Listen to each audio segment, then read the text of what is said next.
Hello friends, this is Deepika here. Welcome to our channel ज्ञान का तड़का।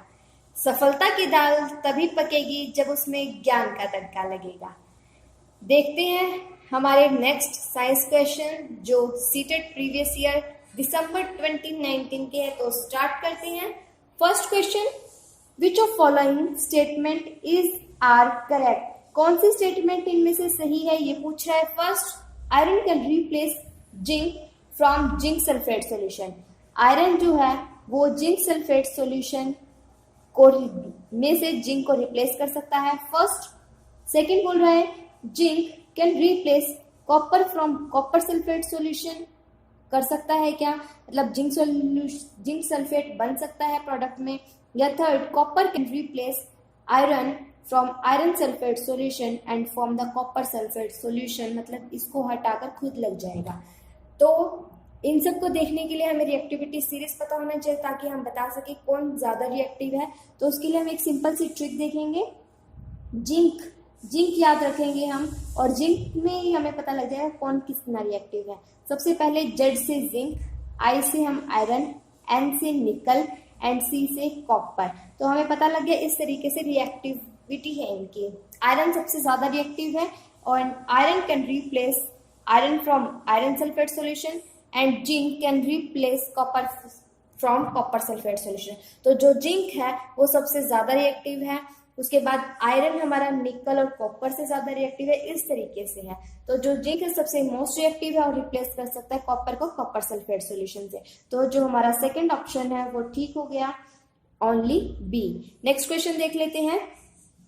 Identify the correct statement from among the following. पूछ रहा है इनमें से कौन सी स्टेटमेंट सही है। फर्स्ट, कुछ थर्मामीटर्स के बारे में पूछा है इसने हमें। थर्मामीटर जैसे क्लिनिकल थर्मामीटर, रूम थर्मामीटर या लैबोरेटरी थर्मामीटर, इनकी रेंज पता होनी चाहिए, ये पूछा है। तो फर्स्ट ऑप्शन देख लेते हैं।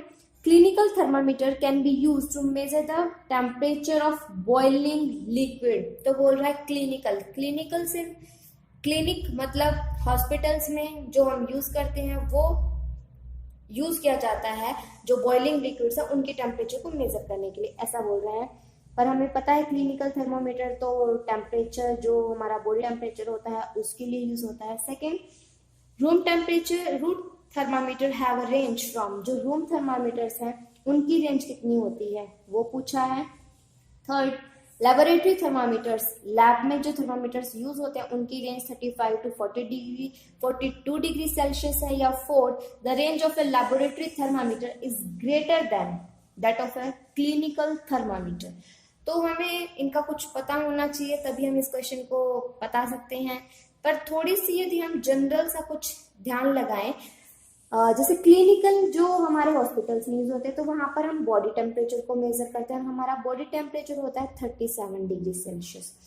तो हम एक रेंज लेंगे, कुछ थोड़ा सा इससे आगे वाला डिजिट और कुछ थोड़ा इससे बाद वाला डिजिट। तो हम ले लेते हैं 2 डिजिट पहले का 35 डिग्री टू मैक्सिमम होता है 42 डिग्री सेल्सियस। तो इस तरीके से आप इसकी रेंज याद रख सकते हैं, बहुत आसान हो गया। नेक्स्ट, रूम थर्मामीटर का बोल रहा है। रूम मतलब जो नॉर्मली कितना टेम्परेचर रहता है ये पूछ रहा है, वो कितना मेजर करता है, उसकी रेंज क्या है। तो रूम में आप देखो डबल ओ आया हुआ है, 2 जीरो भी बोल सकते हैं। तो 2 जीरो से 22 डिग्री सेल्सियस इसका रेंज हो गया। नेक्स्ट, लेबोरेटरी में लैब में एक वाइड रेंज यूज करते हैं हम अलग अलग, क्योंकि हमें अलग अलग एलिमेंट्स की बॉइलिंग पॉइंट, मेल्टिंग पॉइंट देखना होता है। तो हम एक वाइड रेंज लेते हैं वहां पर। तो लेबोरेटरी थर्मामीटर्स होते हैं 10 degree Celsius to 110 degree Celsius. तो सेम 10 एंड 10 मतलब ये रेंज रहती है। तो हमें पता है तो रेंज जो है लेबोरेटरी थर्मामीटर की सबसे ज्यादा होती है, क्लिनिकल थर्मोमीटर से ज्यादा होती है। तो फोर्थ ऑप्शन इसका सही हो जाएगा। आई होप आपको ये समझ आ गया होगा कि कैसे हम इनको नेग्लेक्ट कर सकते हैं हमारे ऑप्शंस को।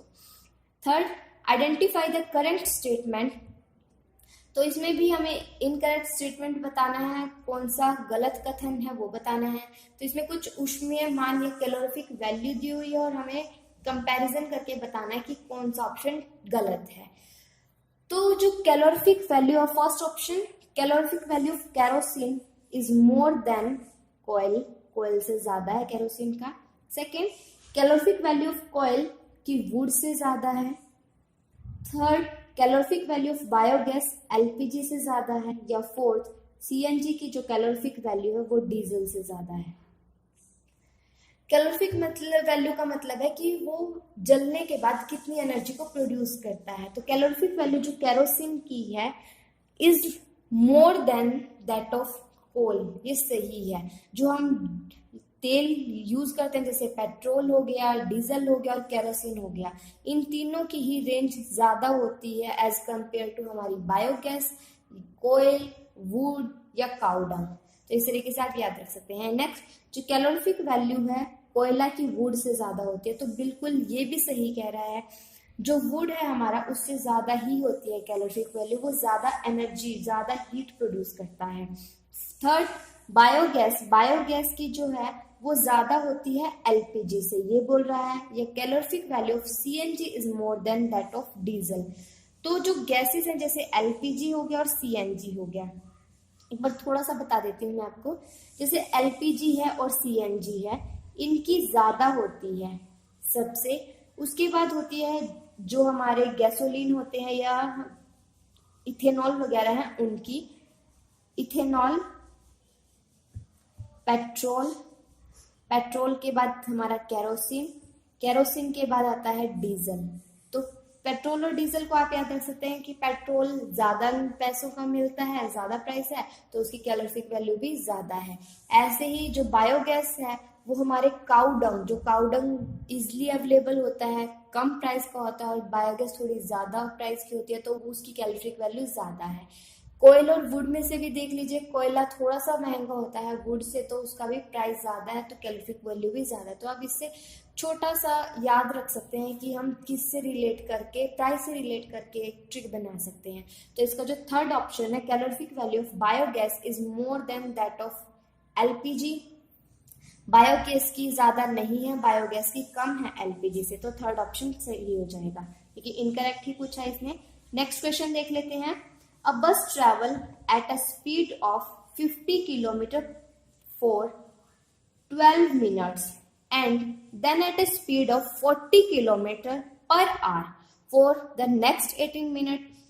Total distance covered by the bus during this time. तो बोल रहा है एक बस है, वो A से B तक गई 50 किलोमीटर प्रति घंटा 12 मिनट में कवर करती है। बी से जब सी जाती है तो उसका जो स्पीड है वो होती है 40 किलोमीटर पर आवर इन 80 मिनट्स।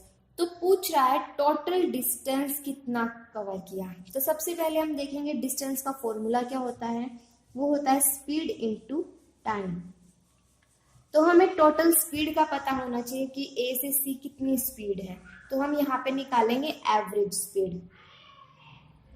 एवरेज स्पीड का फॉर्मूला होता है 2xy upon x plus Y. तो 2xy 2 इंटू 50, एक मिनट रबर कर देती हूँ, 2 into 50 into 40 divide by 50 plus 40 90। तो कैंसिल आउट कर देते हैं, 45 5 से कैंसिल कर देते हैं, 8/9। तो यहाँ पर हो गया 400 डिवाइड बाई 9।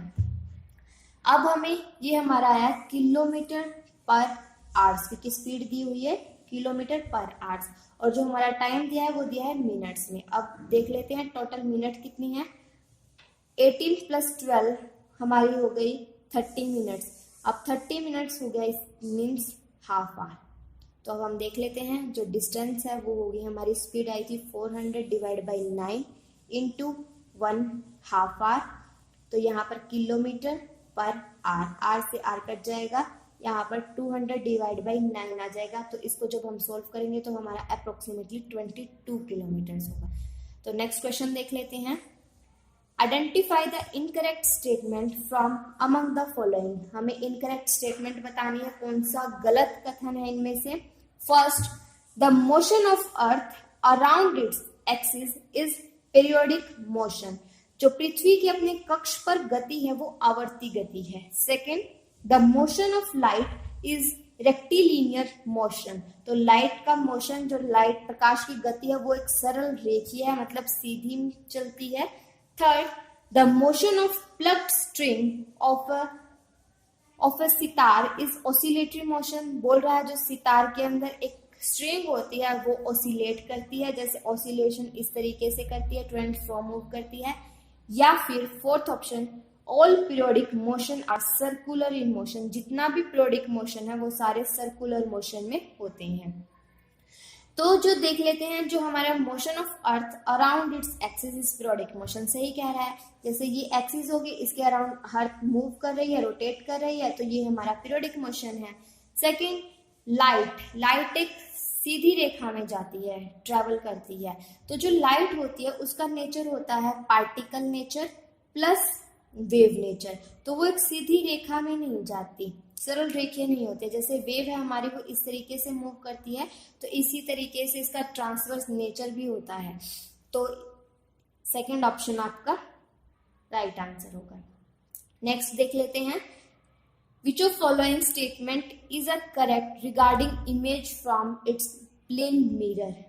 पूछ रहा है कि प्लेन मिरर से रिगार्डिंग कैसे आपकी इमेज बनती है। जैसे प्लेन मिरर जो हम सुबह सुबह जिसमें हम अपना चेहरा देखते हैं, तो उसमें हम क्या करते हैं, जो जितने डिस्टेंस पर हम खड़े हैं उतनी ही डिस्टेंस मिरर के बिहाइंड दिखाई देती है। फर्स्ट। सेकंड, जैसे हम सीधे खड़े हैं वैसी ही इमेज भी हमारी सीधी खड़ी होती है। थर्ड, जो हमारा राइट हैंड साइड है वो हमारे मिरर में लेफ्ट हैंड साइड दिखता है। तो ये होती है प्लेन मिरर में इमेज की प्रॉपर्टी। तो फर्स्ट देख लेते हैं, इमेज इज इरेक्ट, बिल्कुल सही बोल रहा है। Second, image is real, image real नहीं बनती, इमेज इमेजिनरी होती है, हमें आभासी होती है, वास्तविक नहीं होती।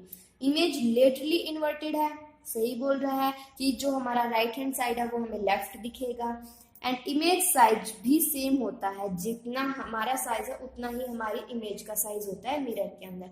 तो सेकंड ऑप्शन गलत हो जाएगा, फर्स्ट, 3 और D, A C D.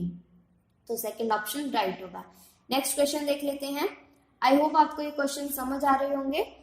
Which of the following is not a true with respect to nature of science. ये हमारा साइंस पैडागोजी से रिलेटेड है, तो हम इसको छोड़ देते हैं और हमारे साइंस के जो क्वेश्चंस हैं उनको देख लेते हैं। नेक्स्ट ये भी नहीं है। नेक्स्ट क्वेश्चन, नेक्स्ट यहाँ भी नहीं। नेक्स्ट 87 क्वेश्चन है जो हमारे साइंस से रिलेटेड है। Which of following statement are correct. कौन सी स्टेटमेंट इनमें से सही है। First, pashmina shawl is made from hair of goat. बोल रहा है पश्मीना जो शॉल है वो बकरी के बालों से बनता है। Second, angora is a type of wool obtained from rabbit. जो अंगोरा ऊन है वो हमें खरगोश से मिलती है। Third, camel wool is used to make carpet. जो ऊंट की ऊन है कारपेट बनाने में उपयोग होती है। And fourth, pashmina wool is obtained from rabbit. Pashmina wool से रैबिट से प्राप्त होती है। तो हमें इनमें से पता होना चाहिए। देखिए दो ऑप्शन ए और डी में से एक ही ठीक होगा, हमें पता है। अब देख लेते हैं, जो सेकंड ऑप्शन है अंगोरा, वो हमने एक ट्रिक के साथ याद किया था पहले क्वेश्चंस में। अंगोरा पीछे रा आ रहा है और रैबिट में भी आर है, आर ए है, तो सही बोल रहा है, अंगोरा रैबिट से ही मिलती है। जो पश्मीना शॉल है वो गोट से ही मिलती है। याद रखने के लिए आप याद रख सकते हैं कि जो मीना है वो गई, मीना गो, ऐसे आप थोड़ा सा लर्न कर सकते हैं, मीना गो। And third, camel wool is used to make carpet. ये बात भी सही है, बी भी सही है और ए भी सही है। जबकि जो पश्मीना वूल है वो हमने देख लिया गॉड से मिलती है।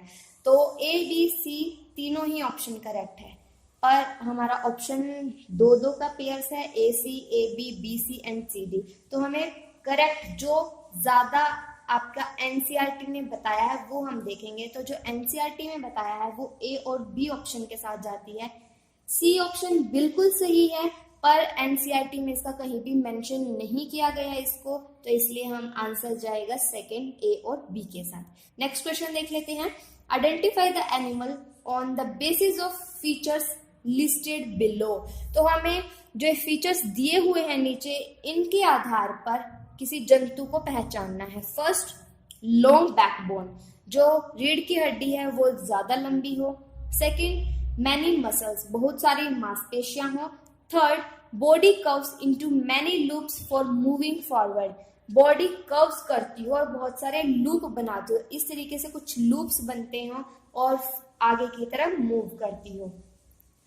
तो सबसे लंबी बैकबोन जो होती है वो स्नेक के अंदर होती है, बहुत सारी मसल्स होती है, तो ये तो आप देखते ही पहचान लोगे। तो मूव करते हैं नेक्स्ट क्वेश्चन की तरफ। विच of the following statement is not a true, कौन सा सही नहीं है ये पूछा है। All artery carry oxygen rich food, जितनी भी आर्टरीज हैं वो ऑक्सीजनेटेड ब्लड को कैरी करती हैं। Second, all artery carries oxygen from heart to other part, जितनी भी आर्टरीज हैं वो हार्ट से दूसरे पार्ट्स तक कैरी करती हैं ऑक्सीजन को, ऑक्सीजनेटेड ब्लड को कैरी करती हैं। Third, arteries have thick wall, उनकी थोड़ी मोटी भित्तियां होती हैं। और फोर्थ, इलास्टिक वॉल है उसकी। तो हमें पता है जो आर्टरीज होती हैं वो ऑक्सीजनेटेड ब्लड को हार्ट से पूरी बॉडी पार्ट्स तक लेकर जाती है, पर जब लंग्स से हार्ट तक आती है तो वहां पर ऑक्सीजनेटेड ब्लड को पल्मोनरी वेन कैरी करते हैं। ये हमने देखा था, एक्सेप्शन था, तो आप इसको, यही हमारी इनकरेक्ट स्टेटमेंट होगी। तो जो all arteries carry oxygen rich blood, ये नहीं होता, तो फर्स्ट ऑप्शन आपका राइट हो जाएगा। नेक्स्ट क्वेश्चन देख लेते हैं। Which of following represent correct matching order, current matching order बताना है। फर्स्ट, एसिटिक एसिड किस में है, lactic acid, C oxalic acid and D ascorbic acid. And column B में दिया हुआ है curd, spinach, citrus fruit and vinegar. तो हमें इनमें से बताना है किस में कौन सा एसिड प्रेजेंट होता है। तो सबसे पहले हमें पता है सिट्रस फ्रूट, जितने भी खट्टे फ्रूट्स हैं उनमें प्रेजेंट होता है हमारा एस्कॉर्बिक एसिड, तो थर्ड का डी हो जाएगा, ठीक है, मतलब डी का थर्ड हो जाएगा। तो डी का थर्ड हमारा दिया है लास्ट ऑप्शन में, चेक कर लेते हैं। नेक्स्ट, जो हमारा एसिटिक एसिड होता है वो प्रेजेंट होता है विनेगर में, तो ए का फोर्थ हो जाएगा, ए का फोर्थ, सी ऑप्शन, तो यहाँ पे ये करेक्ट हो जाएगा। और भी चेक कर लेते हैं। लैक्टिक एसिड आपको पता है कर्ड में होता है क्योंकि लैक्टोबैसिलस इसको फॉर्म करता है। And fourth ascorbic acid, ascorbic acid देख लिया हमने, ऑक्सैलिक एसिड होता है हमारा स्पाइनक पालक में। तो इस तरीके से सी ऑप्शन आपका ठीक हो गया। आई होप आपको ये क्वेश्चन समझ आया, आपको ये वीडियो पसंद आई हो तो लाइक शेयर और सब्सक्राइब आप कर सकते हैं। ये वीडियो हेल्पफुल रही हो तो भी आप लाइक शेयर और सब्सक्राइब कर सकते हैं। Thank you guys, thank you for watching.